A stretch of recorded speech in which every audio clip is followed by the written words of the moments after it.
In 2023, I was the most overweight that I've ever been. I actually don't know exactly how overweight I was because I was too scared to look at a scale.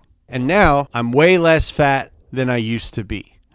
A lot of you have noticed this. Some of you have commented on it, and a few of you have asked me what I did to make this happen. The truth is, it kind of snuck up on me. The weight loss was the byproduct of a bunch of lifestyle changes that I started about 3 years ago. In fact, originally I was going to call this video How I Lost 65 Pounds by Accident. But then when I look back, I realized that I lost 65 pounds the opposite of by accident. The way I did it is I became intentional, even though my intention wasn't originally to lose weight.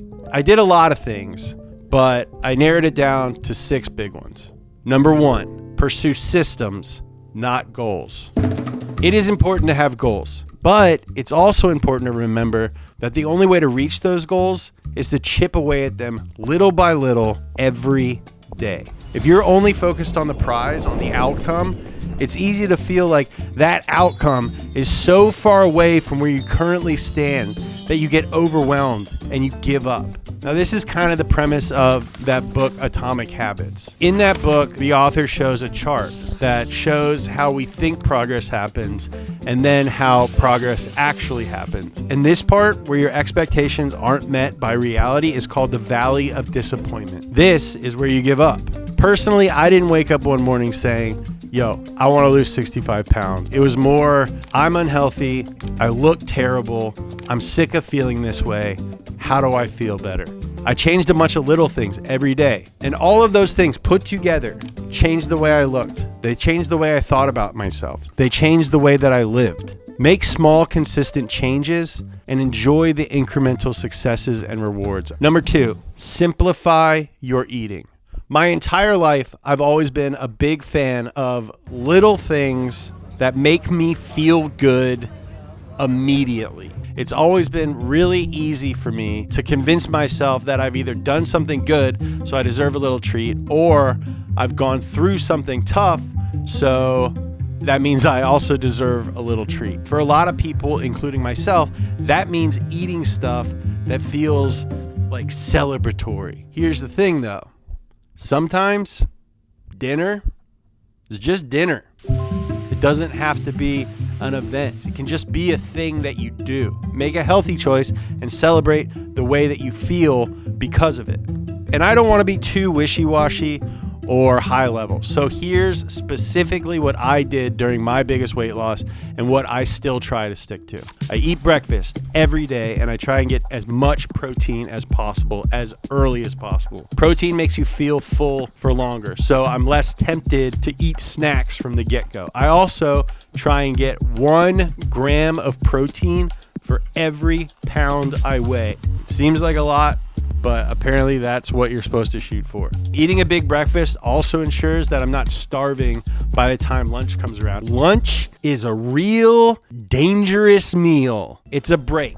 It's the halfway point in your day, and I'm always tempted to treat it as a celebration for making it that far. We don't do that anymore. Life is the celebration. Put that on Garm, dude. Also, when you're trying to fit a meal in between work stuff, it's easy to go with the most convenient option, which is rarely the healthiest option.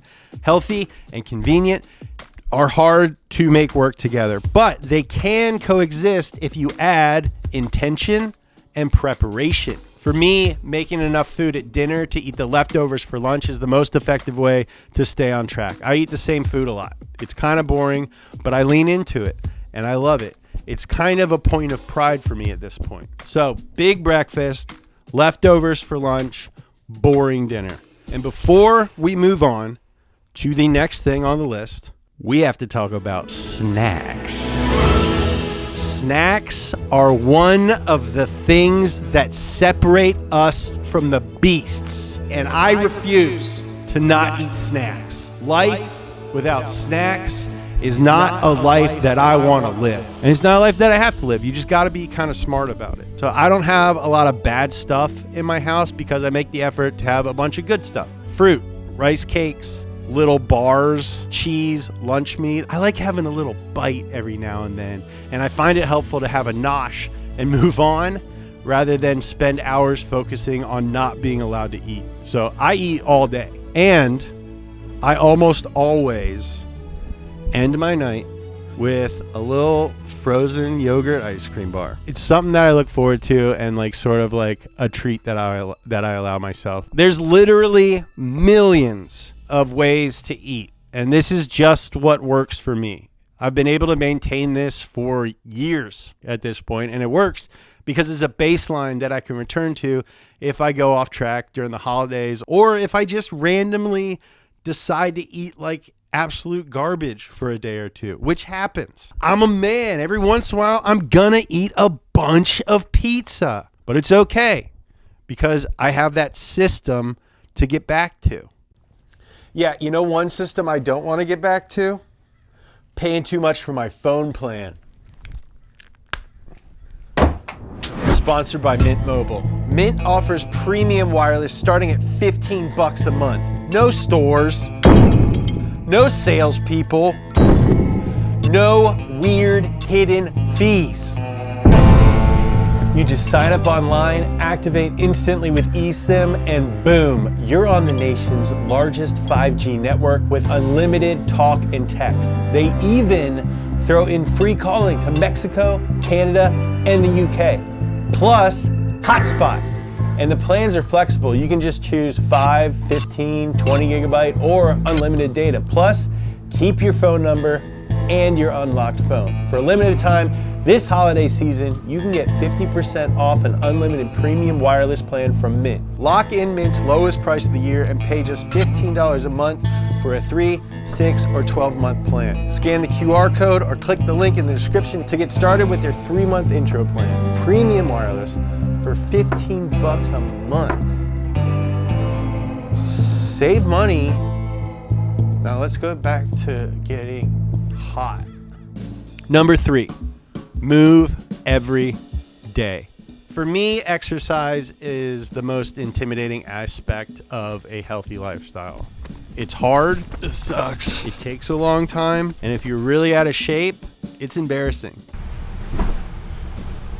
These are 3 things that will pop into my head and keep me from getting outside and moving around or like going to the gym. But you gotta do it. Our bodies are designed to be used, and if you use your body, you will not only look better, but you'll feel a lot better, both mentally and physically. Your brain will work better. You'll be more confident. You'll be hotter, and you'll poop better. Who doesn't want to be hotter and poop better? Almost every innovation in the last 2 decades has made it easier to be sedentary. For the first time in human history, you can be poor and not move at all. So let's break those 3 things down, all right? It is hard. Yeah, it is. And it's really hard in the beginning, but if you just start walking every day, just a little bit further every day, I promise that you'll be surprised at how quickly it gets easier. Got to get them steps. Within the first few weeks, you'll notice a difference, and that will help motivate you to keep going. Within a couple of weeks, you'll feel like you're making some real headway. You're in a routine. You're proud of yourself. Within a few months, you'll look back in disbelief as you're able to easily do things that seemed impossible when you first started. And after a year, you will be a completely different person. You won't even recognize who you used to be. A year might seem like a long time, but it's really not. I mean, what were you doing a year ago? Same shit. And a year from today is closer than a year from tomorrow. And it's way closer than a year from next week. Time's going to pass no matter what you do. So you might as well be working towards making yourself happy. Second reason it's hard to exercise. It takes up a bunch of time. This is the excuse that I think people are most open about. The excuse that they're most likely to say out loud. I get it. We all have obligations. We all have responsibilities. And unfortunately, the first things that get thrown out are our obligations to ourselves. And my only rebuttal to someone saying, I don't have time is, I don't know, man. Make it work. Make time. Wake up before everyone else and hit the road for 30 minutes. Take your lunch to work, eat it fast, hit the road for 30 minutes. We waste a lot more time than we're willing to admit. And if you shift your perspective and prioritize yourself, I promise that you can make the time. And if you can't find 30 minutes, an hour to focus on your health, then you might want to look at making bigger life changes. This isn't just for you either. My dad was overweight and really stressed out his entire life. And he died when he was 47 years old. I haven't been able to talk to my dad since I was 22. There's been thousands of times when I've actively, knowingly wished that I could ask my dad for advice or see his face when I did something that I knew he'd be proud of. Because a lot of the stuff that I've done that's cool is because I thought it would make my dad proud. So if you don't have the time in the present, you're not going to have the time in the future. So you make the time now and you'll create the time then. And then number 3, it's embarrassing. Just all wet and pink, struggling. Dude, been there. The hardest part of starting something like this is facing how out of shape you've let yourself become. Because you can lie to yourself a whole bunch, but once you start hiking up a hill, you know how fat you are. Regretting how far you've let yourself go is a very natural feeling, but being ashamed of yourself is not allowed. All right? So start slow and keep going. Taking walks every day was a huge change for me. Then at a certain point, I was walking so much that running didn't seem out of the question. So Riley downloaded this app called RunUp, not a sponsor. It had a couch to 5K program where you ran 3 times a week. When we completed that, we did the 10K program. And then we did a program to improve our pace. So I started doing from couch to blank, and now all of a sudden I'm doing stuff to make myself faster. Eventually other things were in the realm of possibilities. And I think now is a good time to mention that everything on this list is easier with support. And if it weren't for Riley, I wouldn't have done any of this stuff. I had someone to motivate me. I had someone to go on walks with me. We started running together. She held me accountable and encouraged me every step of the way. And you can absolutely make changes alone. But if there is someone in your life that you can share this journey with, I highly suggest it because it makes it a lot more fun. Last spring, we made a video where we tried 30 viral health trends for 30 days. I would have definitely quit that if it weren't for Redpath. And then last month, me and the guys did a 4-day backpacking trip through Yosemite. Those things are pretty extreme, even for Jesse and Zach. And those guys are legitimate athletes. I was nervous. I lost sleep over it. But you know what, fellas? I fucking did it.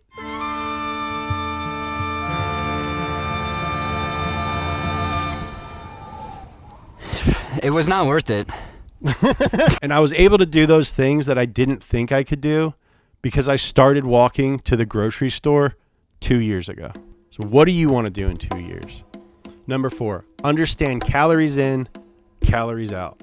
Okay, so this is the part of the video that I'm the most nervous about because I think that this is the part that will bring out the most comments telling me that I'm wrong and that I'm an idiot. This is 100% my understanding of calories off the top of my dome and how I apply them to my life. It worked for me, but I encourage you to read more and gain a better understanding of all the science behind this stuff.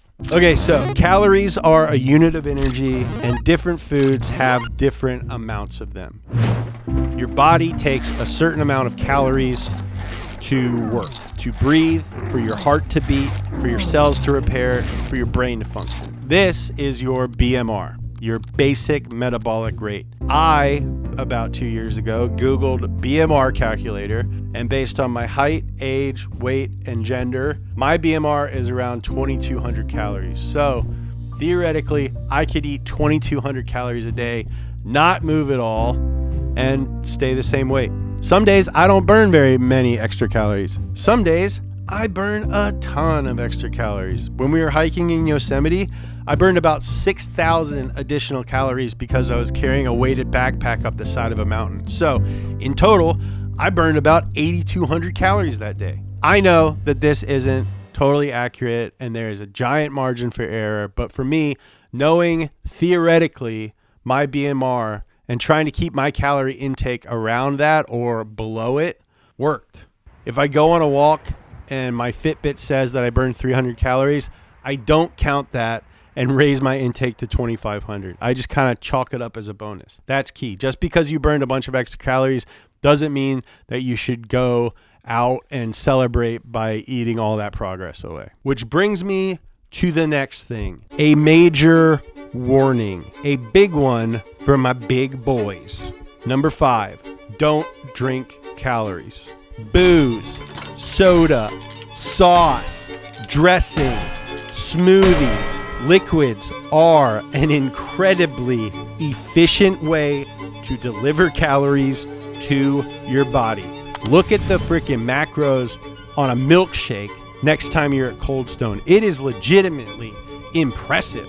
Liquids can undo hours of exercise, days of healthy eating, and make you accidentally fat. You just spent 3 hours hiking up the side of a mountain. Don't undo it with 3 celebratory IPAs. A salad covered in blue cheese dressing is a very calorie-dense salad. A lot of sauces are full of sugar. It's like topping your chicken breast with a bag of Sour Patch Kids.